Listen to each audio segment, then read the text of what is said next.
Board of Public Works and Safety meeting for Thursday, September 28, 2023 is now called to order. All board members and legal counsel are present.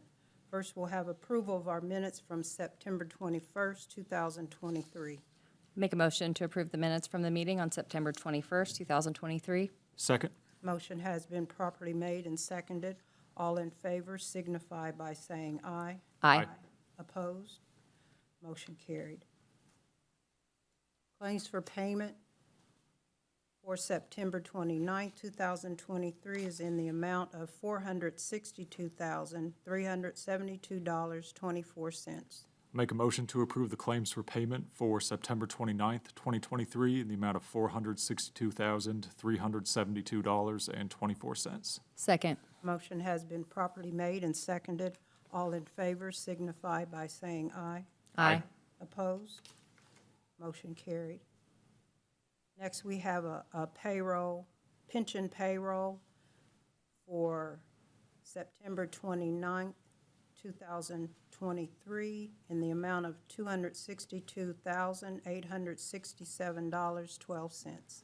Make a motion to approve the payroll claims for payment for pension for September 29th, 2023 in the amount of $262,867.12. Second. Motion has been properly made and seconded. All in favor signify by saying aye. Aye. Opposed? Motion carried. Next, we have a payroll correction dated September 26, 2023. It is in the amount of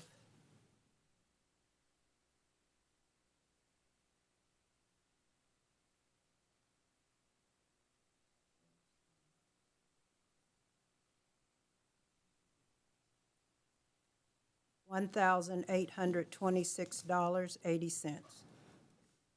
Make a motion to approve the payroll correction for September 26th, 2023 in the amount of $1,826.80. Second. Motion has been properly made and seconded. All in favor signify by saying aye. Aye. Opposed? Motion carried. Next, we have requests concerning a new handicap sign and street closures. Lieutenant Smith from the Police Department is present to speak to the board concerning these matters. Madam President, board members, counselor, good evening. The new handicap request that I have is for 305 South 7th Street. This was properly applied for and reviewed by my division and marked for approval. Make a motion to approve the new handicap sign as presented by Lieutenant Smith. Second. Motion has been properly made and seconded. All in favor signify by saying aye. Aye. Opposed? Motion carried. The closure that I have this week is from Ed De La Paz with the Oktoberfest Depot District Committee. They are requesting to use the city-owned parking lot at North 8th and North D Street on September 30th, 2023 from 10 a.m. to 6 p.m. for a car show. There are no. Lieutenant, the grassy area? Yes, ma'am. Grassy area. I Do you- know it says east of the parking lot, but the diagram is hard to read. There is, just to the east of the parking lot is, Where the parking lot's where it says Richmond? that is the overall parking lot. Inside the, is your picture in color? No. Okay. May I show you the Yes. one that I have, please? I didn't know if it was flat grass, if it would be a problem, It is. if they've done it before. It is flat grass. They're looking to, they would restrict these parking spaces and use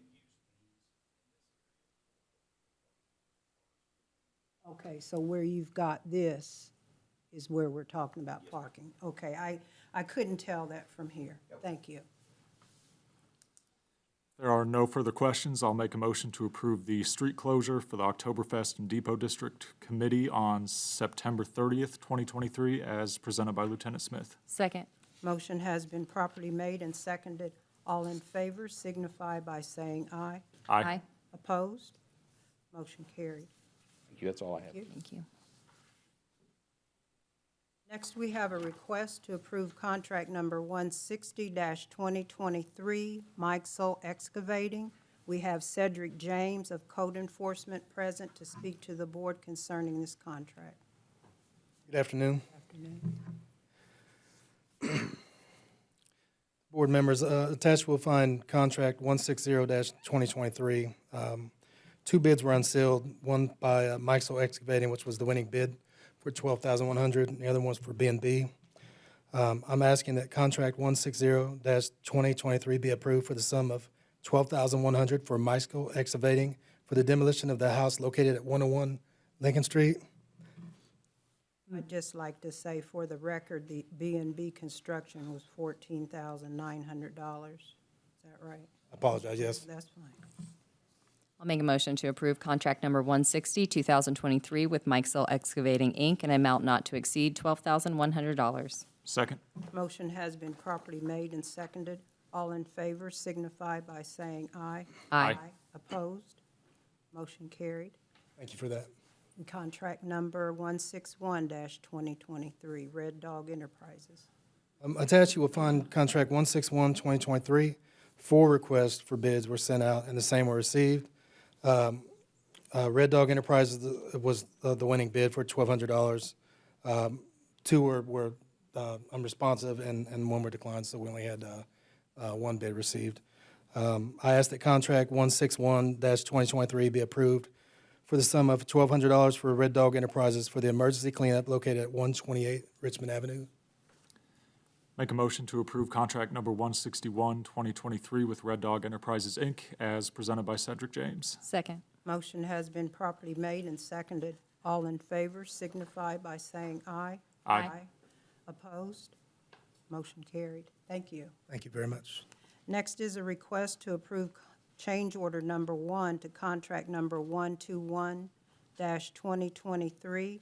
Greg Steens, Public Works and Engineering Director, is present to speak to the board concerning this change order. Thank you. Dear board members, change order number 1 consists of adding 2 additional sections of streets to be milled and paved to contract 121-2023. The 2 sections that would be milled and paved would be North D Street from North 8th Street to Fort Wayne Avenue for $25,756.50, and North 8th Street from North D Street to North C Street for $13,893. Total amount of change order number 1 is $39,649.50. This extra work is being funded from local road and street funds in the street department budget. The total increase to the project is 2.9%, bringing the total amount of this project to $1,413,710.40. Make a motion to approve change order number 1 to contract number 121, 2023, as presented by Greg Steens. Second. Motion has been properly made and seconded. All in favor signify by saying aye. Aye. Opposed? Motion carried. Yeah, thank you. Next, we have a curb cut. The driveway petition is for 1600 Rich Road. The petition has been approved by City Engineering, Planning Department, and Police Traffic Division. Make a motion to approve the curb cut petition for 1600 Rich Road. Second. Motion has been properly made and seconded. All in favor signify by saying aye. Aye. Opposed? Motion carried. And now we'll have a brief recess before our scheduled grievance hearing.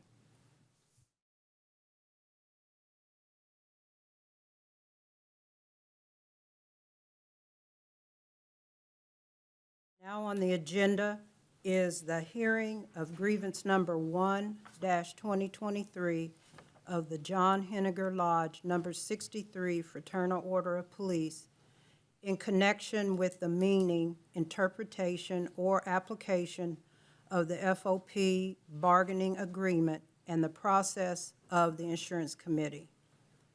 Everyone who intends to present evidence, please stand and raise your right hand, and the deputy clerk will swear you in. if you're going to present any evidence. Do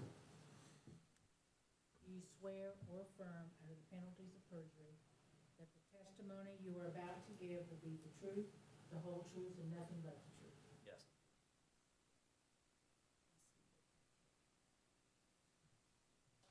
The FOP will go first, then the Finance Department. If the board members have any questions, we will ask them at the end of the FOP's presentation and then again at the end of Finance Department's presentation. Then the FOP will be given the opportunity to make any follow-up remarks and final statements, and the Finance Department will be given the opportunity to make any follow-up remarks and final statements. Following this, the board members may ask any additional questions of both the FOP and the Finance Department to resolve any remaining questions the board would have. If the FOP representative is present, please go to the podium and state your name, title, and present your facts and opinions to the board with respect to this grievance.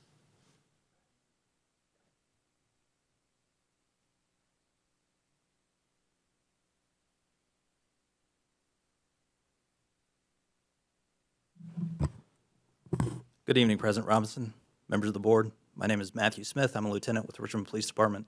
I'm also the chairman of the negotiating committee for John W. Hennigar, Lodge number 63 on there. Today, we're going to present our information based on this grievance. Earlier today, I did send an email with a letter to the board requesting that this grievance be stricken from the agenda, that we no longer have a grievance with it. We are prepared to present. However, if the board is prepared to dismiss this grievance, we are prepared as well.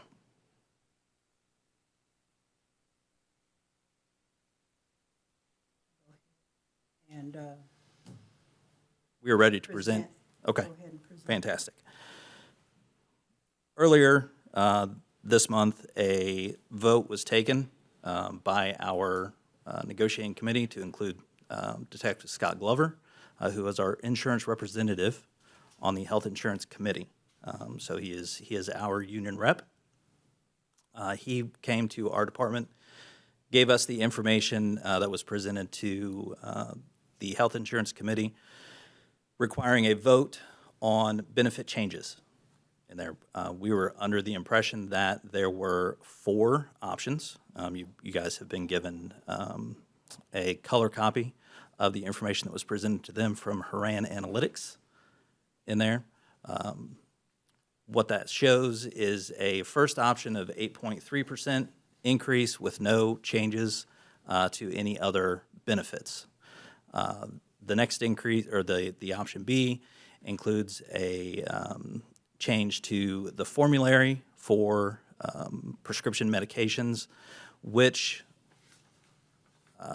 ultimately affects 78 people across the city. That's the information that was given. With a slightly lower decrease to premiums in there. The third option that was presented was another increase in, or another increase to our premiums. And the fourth option was that both the formulary change and the premiums would increase in there. We had been advised or given the information that there were the 4 options to vote upon in there. That vote occurred, and our union came away with the vote and the acceptance of an 8.3% increase into our insurance premiums, meaning there is no formulary change other than the insurance increase to the premiums. Shortly after, that information was transmitted to Sherry Hemingway via Scott by city email, indicating that our pick as a union and as the committee representative or the union representative on the committee was the the 8.3 increase only. Shortly after, we received a email from Sherry and Mr. Sickman letting us know that the city was going to pick the option that included the formulary change and the increase to our premiums. It was advised that they had received 4 different votes from the different unions. There are 4 unions on this committee. It's our union as the FOP. The firefighter union asks me, however that's said, and then the transit union in there. It is our knowledge, and we have the information, which you guys also have, with the votes that came from transit, or not transit, I apologize, the firefighters union and asks me, that shows that they also voted only for the 8.3% increase and not the formulary change for the 78 individuals for prescription medications in there. So that's when our grievance was brought to the negotiating committee. We passed it out of committee, transmitted that to the city law department, and then it was ultimately given to our administration. The administration passed it out because it's beyond their scope and was brought to the Board of Works in there. Our grievance is that the city is decreasing our benefits by requiring the formulary change, because that formulary change, while there is the option for a pre-authorization or information coming from your doctor in there, what it doesn't give is that a lot of times that requires these people to be on this generic medication for a while before that will take part. So, as you'll see, you have the information that we were given from Haran. The city's position also says that we have no voting rights for this, and that we act in simply an advisory capacity when it comes to insurance matters. However, if that's the case, the question is begged, why force us to vote and bring that to the city if they're not going to take an advisory, the information that's given to the committee, or from the committee to the city? Why even ask us to vote if they're just going to pick whatever plan that they want to pick?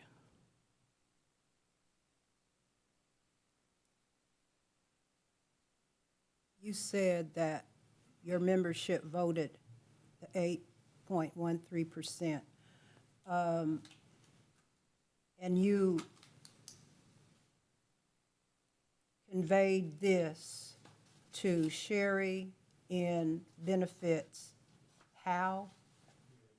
By Email. Is that one of That is these? not one there, but we can get that to you. And when did you do that? Do you know?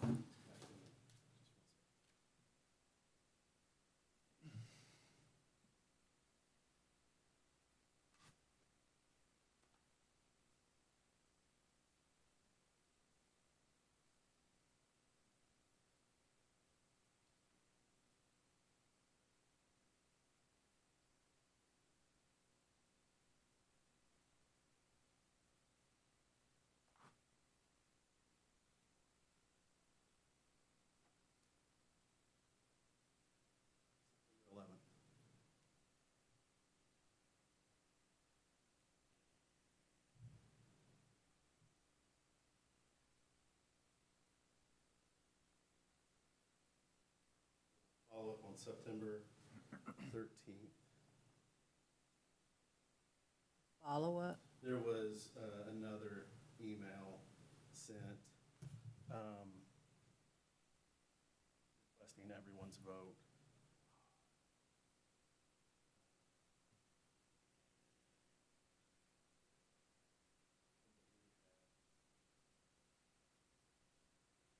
There was 3 of the 5 voting members that had voted for the overall 8.3% increase to our monthly premiums.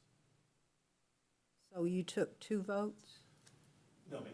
So I initially had went up and told Sherry in person that our vote was for the 8.3% increase. Which This would is have been- before the meeting, or this is right after the Haran meeting? This would have been September 11th. Okay.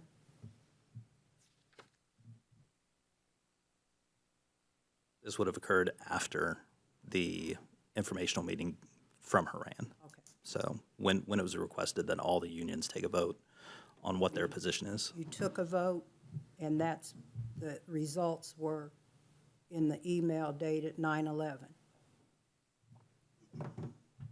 And then you said there was a follow-up? I had went and told in person and had sent an email. On the 13th, maybe. I had sent an email on the 11th to members of the committee.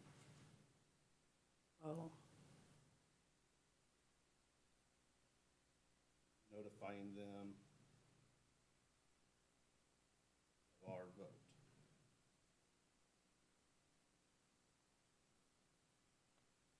and then the one on 13th? 13th was a follow-up asking for everyone's vote.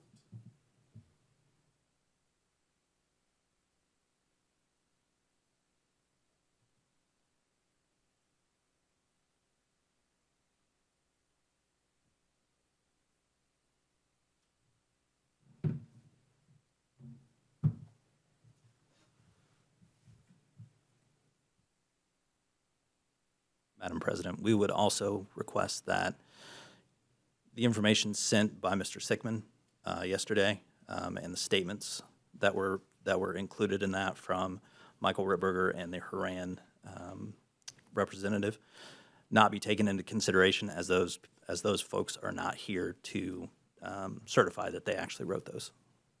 If I could reply. Yeah. The formal rules of evidence and these administrative proceedings don't apply, so the board can consider any and all information that it deems relevant. It's the board's discretion to attach whatever weight that it wants to attach to items of evidence, but it would not be excluded as a hearsay objection because, again, the formal rules of trial procedure don't apply to these proceedings. Do you have anything else you want to present?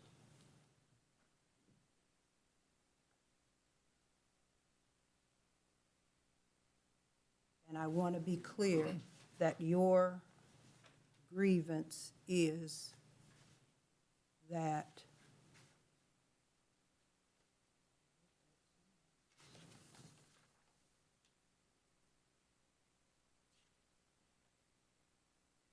your benefits,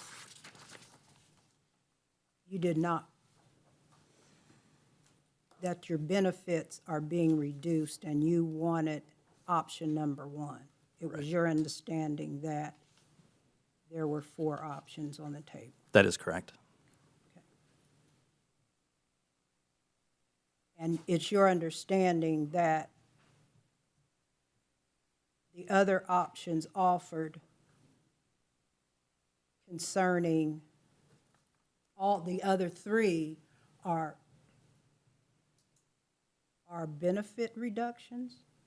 Option 2, which is the formulary change, and then option 4, Yeah, which includes the formulary change, yeah. are both Those are decreases. reductions Correct. of benefits. Of That's benefits. what you're Correct.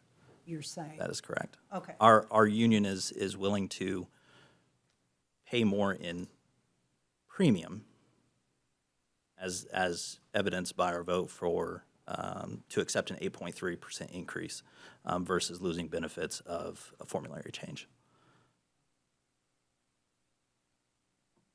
Do either of you need any clarifications or Not at this any time. questions? Not at this time. Thank you. Next, Finance Committee. Yes, I will start, and Madam President, as a preliminary matter, I do have some exhibits that I want to tender to the board for its consideration. The first of which has been marked for identification purposes as Exhibit A, and that is a copy of the FOP union contract. I've taken the liberty to flip to page 15 and highlighted some pertinent provisions that I will be discussing. This is Exhibit A. Yes. Okay.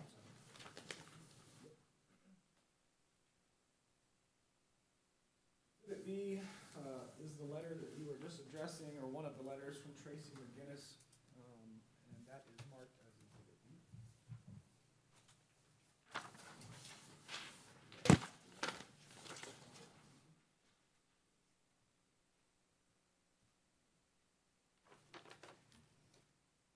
This is a letter from Michael Ripperger.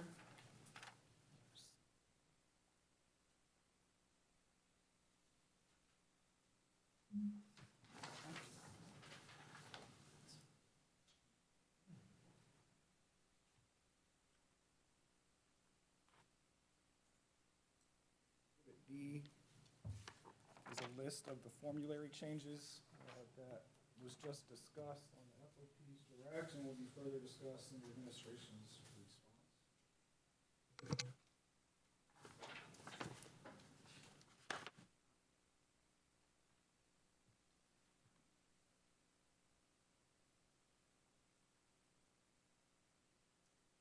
A letter that I sent to the Health Insurance Committee membership on September 12, 2023, that was previously addressed on the record is marked as Exhibit E.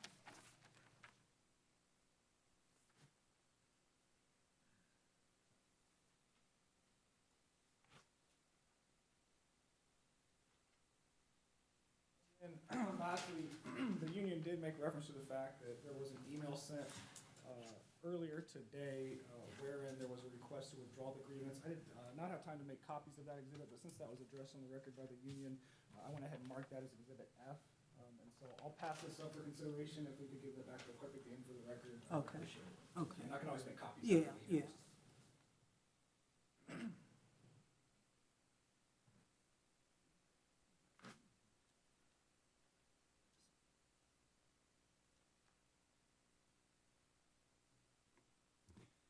And now that the preliminary matters are out of the way, I'll make a more formal introduction. AJ Sickman, City Attorney. So, Madam President, board members, thank you for taking the time this evening to hear out this process. I want to open by saying that it's a grievance, so it's adversarial in nature, but it doesn't have to be contentious, and it's not that way because of the appreciation and support that the administration has for the FOP union and the police officers. It's no secret they have a hard job, and what they do is appreciated. So whatever the result is tonight, I wanted that to be at the forefront of the comments that you'll hear from the city this evening. We are going to start with continued testimony regarding the facts and circumstances that led us to where we are tonight. The importance of that, I think, from the city's perspective, is to provide some context. Now, this is going to sound a little bit odd. When that's finished from Ms. Hemingway, I'm going to come back up and I'm going to tell you why really none of that matters. When we look at the plain language of the CBA, what has occurred to get us here, in my opinion, respectfully, really doesn't impact the board's decision in this particular matter. So I'll explain that. But again, not to be unduly repetitive, but I did want the board to have some understanding of the facts and circumstances from the city's perspective, and Ms. Hemingway will do that for us this evening. So with that, if there are no questions at this point in time, I would ask Ms. Hemingway to come up and provide her testimony. Thank you.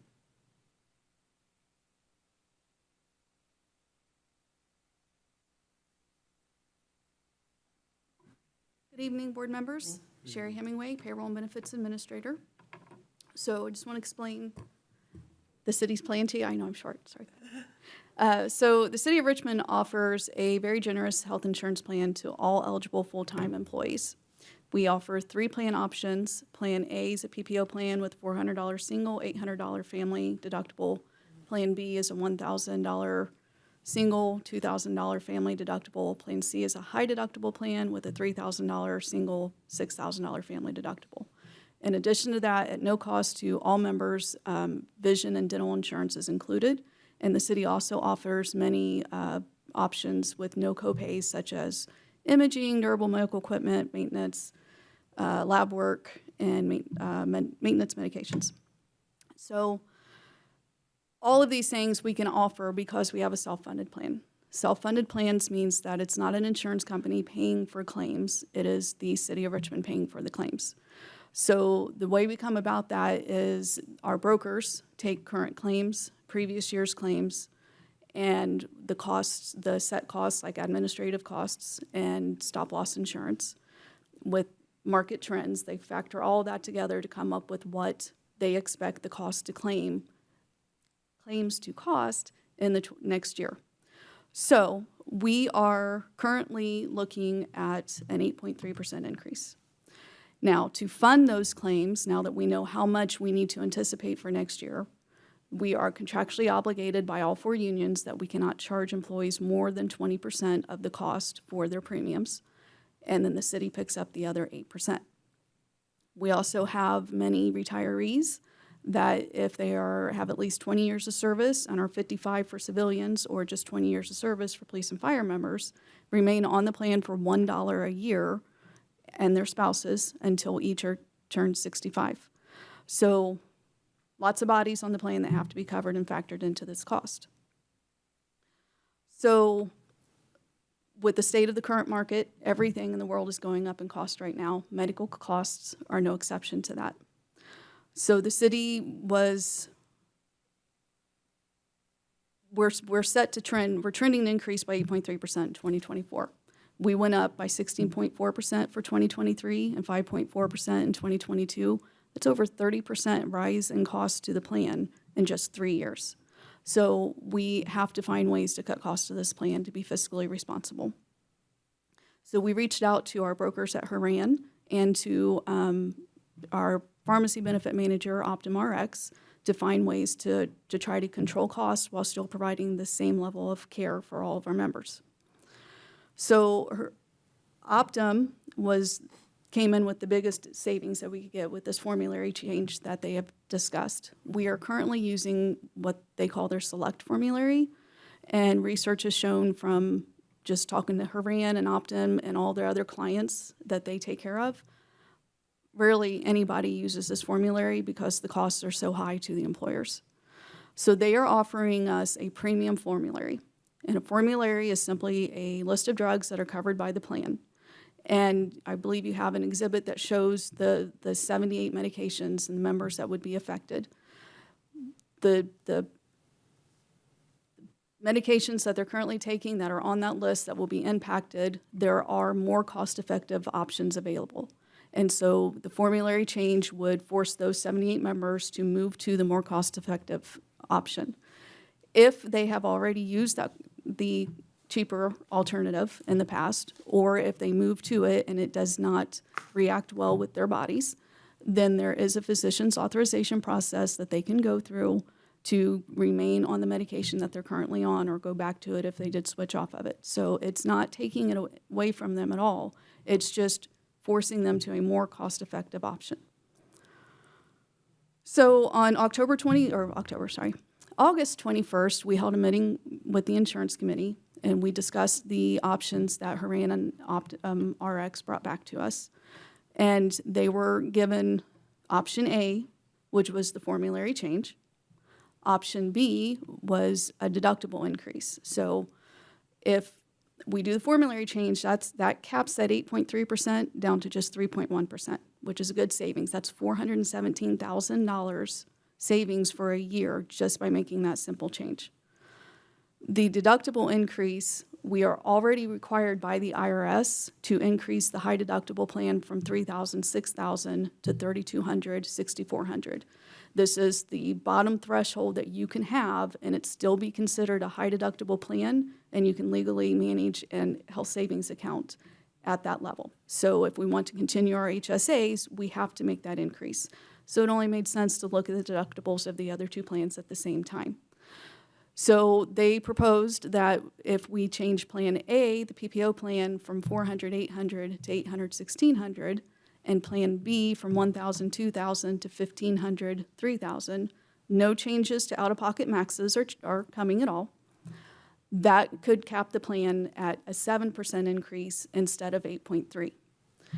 Option C that was given to the committee was to do both the formulary and the deductible increase. Making both changes would cap the cost at 1.8% increase instead of 8.3, which is a much better number considering that there are some employees that are not getting raises for next year.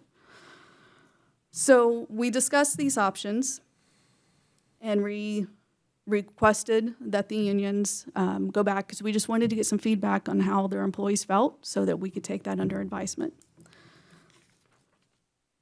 So on August 25th, I received an email from the Amalgamated Transit Union. They voted to go with option C, which was the formulary change and the deductible change, and that would cap the increase at 1.8%. The week of September 4th, I received a phone call from Carl Owens from the AFSCME union, which represents street sanitation and park. And he said that though they would prefer to not take any increase at all and go with the 8.3%, that they voted to do the 3.1% formulary change. He promised to follow up with an email. I have not received that email. On September 11th, Officer Glover came to my office and verbally told me that the police union was opting to go with no changes at all and take the 8.3% increase. I reminded him again that that was not an option. It was made very clear in the meeting on August 21st that doing nothing is not an option, that the budget cannot support that, and the employees' paychecks, I mean, that's just wasn't an option given to them. That option A, B, and C, formulary A, B was the deductible, C was both. He also came to my office a day or two after that August 21st meeting, and we had conversations just trying to clarify some questions for him. And he said they were leaning towards the 8.3% increase option and was informed again that was not an option that was offered. The deputy controller came out and informed him that it was not an option, as did the city controller. So if there was any confusion in the original meeting, that had been clarified multiple times that was never an option. There was A, B, and C, formulary, deductible, or both. So he said that he was going to follow up with an email. I never did receive an email. On September the 12th, I had a verbal conversation with the fire chief to see if the fire union had ever voted and if he knew what their status was on that. He informed me that the fire union was not going to vote. And so I took all this information back to the administration and gave them the opportunity to review and discuss it, and was decided at that point that the most fiscally responsible option was to go with option C and do the formulary change and the deductible increase, capping the cost of the plan and to the employees of the 1.8% for next year.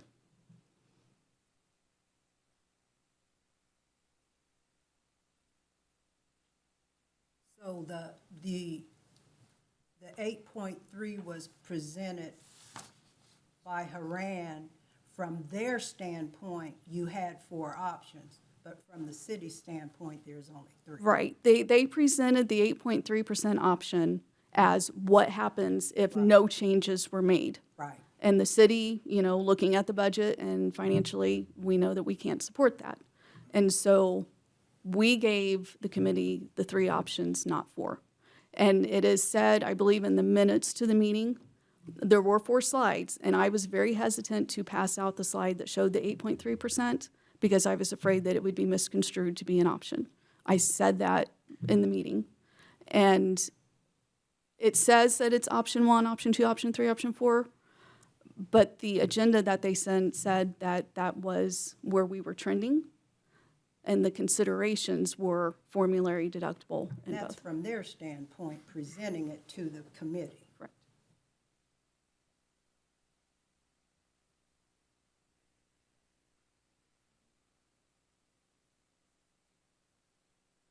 I think you made it pretty clear earlier, but could you briefly go over the standpoint of not seeing the formulary change as the benefits decrease? So we're not preventing any employees from getting medication that they need to treat whatever their diagnosis is. Okay. It is just to contain the cost of the plan. It's a cost containment measure. would have them to go to a more cost-effective measure, not always a generic. An example that the broker gave and OptumRx gave was, so continuous blood glucose monitors, which are used by qualifying diabetics, they have to meet a requirement to get those. You've got Freestyle Libre is a very common brand, Dexcom is a very common brand. Freestyle Libre is more expensive, and so Dexcom is their preferred brand, and so anybody using the Freestyle Libre would have to go to the Dexcom, which they're both name brand, they both do the exact same thing. It's just that the Dexcom will save the plan significant amount of money to switch over to the more cost-effective option. It's not taking it away, it's just moving to a more, and there is a way out if the more cost-effective measure doesn't work. Got it. Thank you.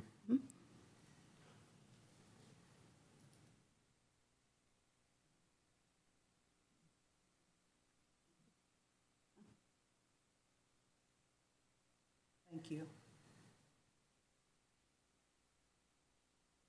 As I indicated previously, I think the path that has been traveled to get here is important for contextual purposes. But as far as what this board should consider relative to its decision as it pertains to the grievance, all of that, I think at best, is really superfluous and potentially really even irrelevant. So I want to talk about that for just a moment, if I may. As I pointed out in the pre-hearing memo, as far as I can tell in my review of the CBA, there are two potential provisions that could be triggered that would potentially create some merit to a grievance as it relates to health insurance. The first of which is that the city agrees that any funds moved out of the health insurance fund must come to the committee for a majority vote. The committee's recommendation will then go to Common Council for its consideration. There's been no allegation that any funds have been moved out of a health insurance fund, so I think we can dispense with that one pretty easily and quickly. The second potential provision states that at the time City Healthcare Committee agrees to decrease the benefits, the bargaining committee agrees to call a meeting of the unit and present the recommendations of the City Healthcare Committee to the members of the unit for a vote. Now again, we are spending a lot of time focusing on who voted how, when did this email come in, how did you relay it, what was the response. Again, respectfully, it really doesn't matter. What matters is whether or not there was a reduction in benefits such that this provision was triggered that allows the union to take this to a vote. So we're going to talk about that a little bit further. I did also want to comment, however, on the nature of this board, but for those two limited circumstances that I just discussed, it is an advisory board, and there's nothing wrong with that. Now, I know the letter that attempted to withdraw the grievance took exception to my characterization of that board. I think it even used the term degrading. Well, I wanted to respond to that because respectfully, I sit on an advisory board. I was humbled and honored when I was asked to do it, that they would value my opinion. I had a conversation with the mayor earlier this afternoon, and he explained that he sits on an advisory board to IU East, and he takes that job very seriously. And then I thought of a third example. We have an advisory plan commission. The legislative branch has said that's important enough that their recommendations go to council for their consideration. They don't always follow them, but they do consider them. So I certainly take exception with the characterization of an advisory board not having a pretty significant degree of importance, which is why the process unfolded the way that it did. While a vote is not required in these circumstances, and again, I'll touch on that more in a moment, the city, out of respect for the process and concept of an advisory board, brought that committee to the table for a discussion. No one said, hey, go out and vote, and whatever the vote is what the result will be. That did not occur. It was a conversation, an invitation to the table.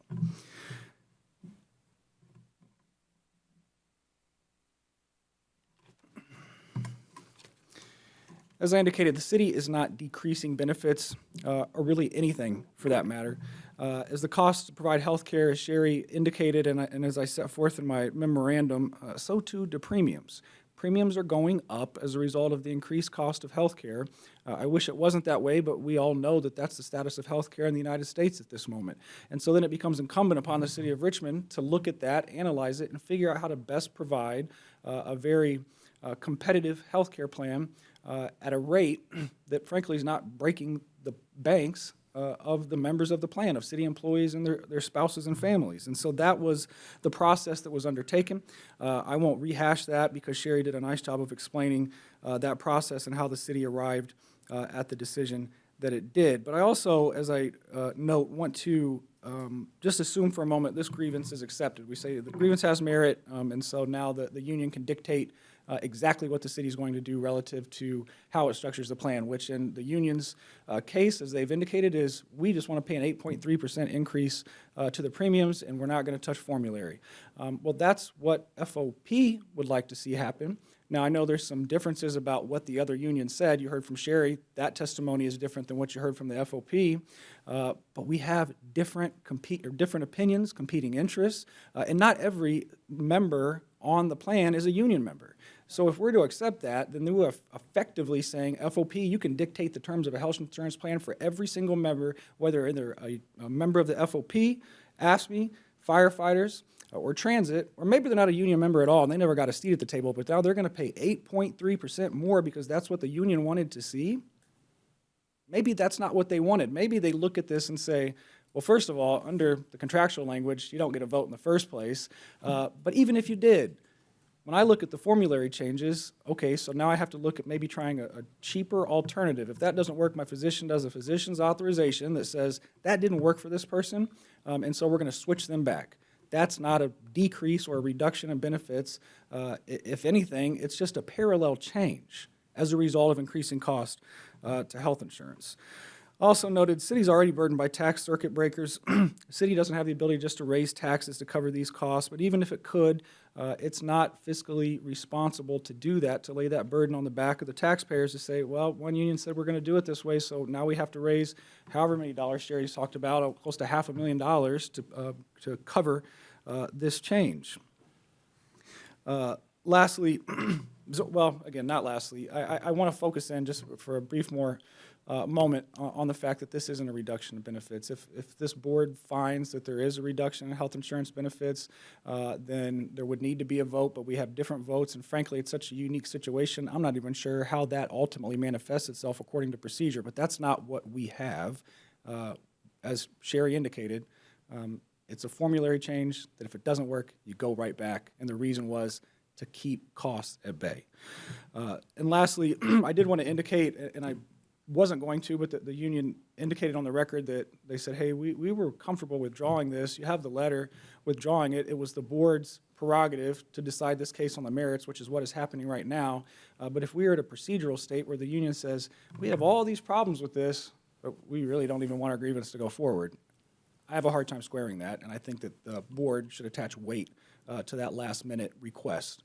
So with that concludes the administration's presentation, but I would be happy to answer any questions. And finally, I would request that the board deny the grievance. Thank you.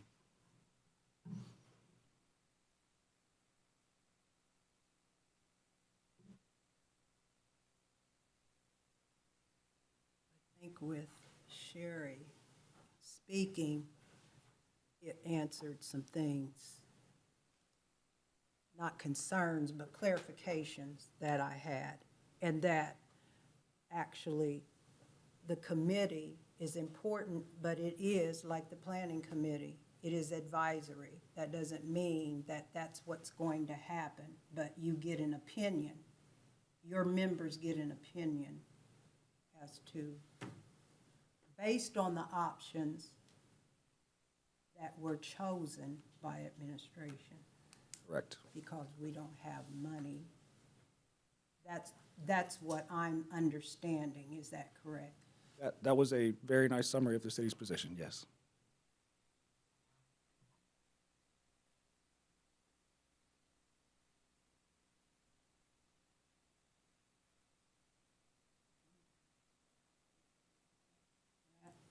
Do not. Thank you.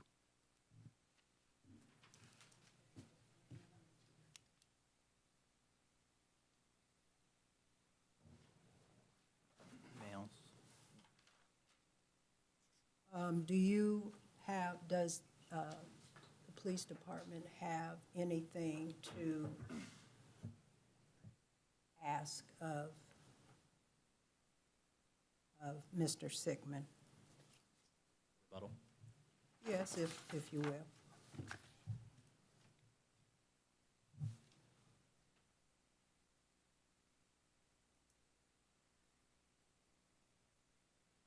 As Mr. Sigmund pointed out, we can go back and forth about, when emails were sent, what votes were done, so on and so forth, but you guys were provided that information, that on September 13th, the Firefighters Association sent to Ms. Hemingway that their decision was option one. On September 13th, she received that email. And there is that record through the city email system. When they discussed that the 8.3 increase was not an option, there were at least 3 members of the 5-member committee that understood that that was an option, and they brought that to their membership, and that was determined on there. Additionally, our employees across the city should not be, while we understand that it's advisory, our employees across the city should not be subjected to the detrimental effects of having to change medications that probably have been working for them for a significant amount of time just to try something that probably isn't going to work for them, and then jump through all the hoops and the time away from their jobs, time away from their family, from things that they have to do to go through this prior authorization act with their physician if that were to happen. If a formulary change doesn't occur, we don't have that. We don't have our employees across the city having to take time out of their day and having to have these detrimental effects on their body with medications that potentially won't work, and they have to go back to it anyways on there. So I would ask that this committee take this under advisement, use your 30 days, and make the best decision possible to benefit our employees. If you guys have any questions, I'm happy to answer those.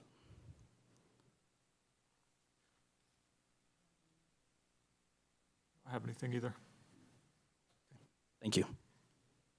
Any rebuttal? AJ?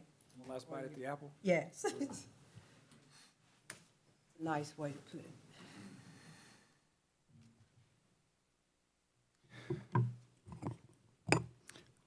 At the risk of being redundant, the 8.3% as an option is just not relevant. Make up any number you want. I mean, they could say, well, we'd really like free health insurance for life. I mean, or anywhere in between on that spectrum. It's irrelevant. What matters is whether there is a reduction in benefits. And there was a statement that was made, I wrote this down, that a change in medication probably won't work for them. There's zero factual basis before you to which you can ground that statement in. No evidence to support that that would be the case. So I just wanted to point that out. And if it doesn't, a change will be made. Thank you.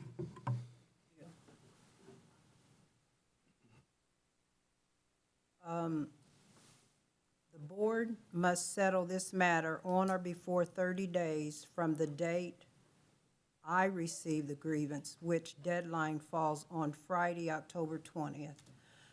But does this board wish to move forward with a motion on this matter now or deliberate further?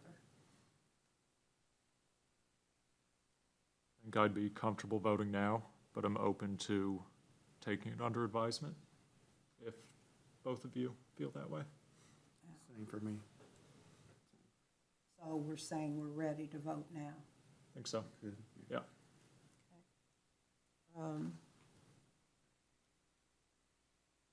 So need a motion. Make a motion to Yes. approve or Yes. deny the grievance. Okay. I will, based on the provisions of the collective bargaining agreement for the Fraternal Order of Police, states that the city shall carry basic medical and major medical coverage at levels comparable to the existing coverage. And if those benefits are decreased, then that needs to be brought to the Healthcare Committee for a vote. Do not feel that the formulary change necessarily fits that criteria of being a basic or major medical coverage decrease. Will move to deny grievance number 1, 2023. I'll entertain a second.